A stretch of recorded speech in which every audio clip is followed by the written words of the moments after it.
Hey Guild Wars 2 fans, it's Ed Park aka Taugrim. Yesterday I posted a video showing my Captain Hammer support CC Warrior spec in a tournament finals match.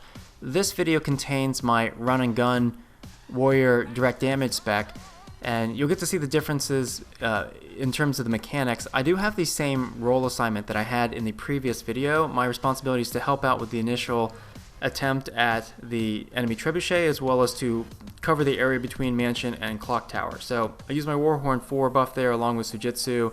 We stack swiftness, it carries us across the map, and the opposing side has two thieves, a guardian, a necro, and an elementalist. So on paper at least, if we had our choice, we would focus fire the elementalist before the other classes until we can figure out how squishy they are. So I'm applying pressure to this thief.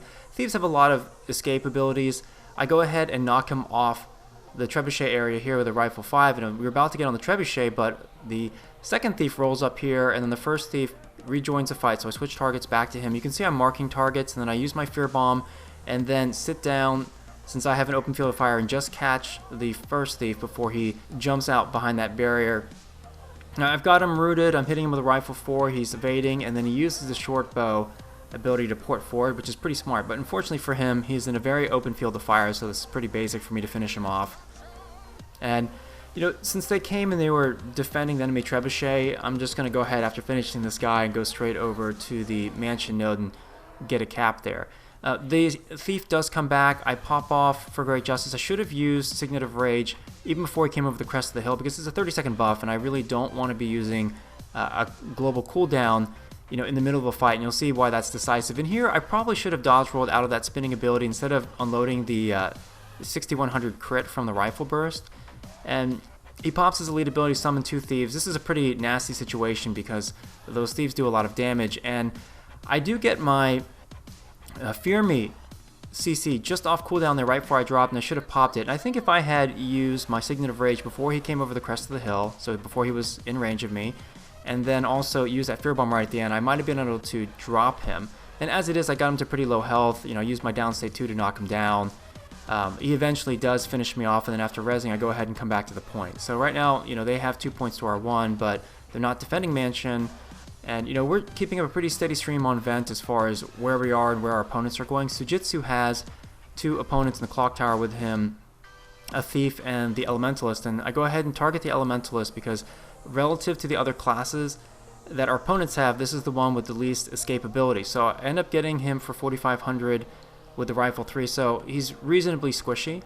And we're ignoring the thief for now for the most part.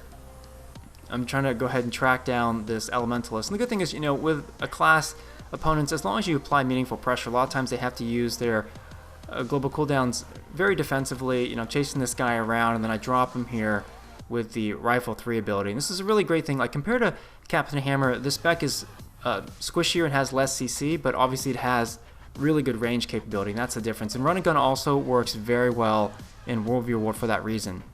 So it's just the we now have a 2v1, and we get a call out that our trebuchet, there's an incoming necro there. So I haven't faced a necro yet, but Kennedy's calling for it in Vent. Sujitsu's got the platform under control there. You know, we have it full cap, so we're no danger of losing it. And then I go ahead and pop my Signet of Rage here for the swiftness buff. Remember, those buffs from Signet of Rage last 30 seconds by default. So, you know, I know we'll probably end up dropping this necro, and actually this necro is extremely squishy. He takes 6,700 damage from my rifle 3 ability, so he probably has 0 toughness stacked. And that's one of those things, you know, we'll make a mental note of that, you know, for future fights, to target the necro over one of the thieves or the guardian, because you know that the necro will go down pretty quickly.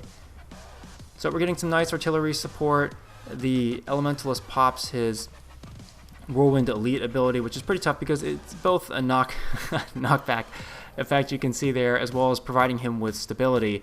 But you know, he's pretty low health, and I'm chasing him here. As soon as I get close enough melee range, I smack him down with a rifle 5 knockdown, and he dodge rolls, and I can see exactly what he's doing in his timing, so I know that my burst ability is going to hit him. That 5100 drops him.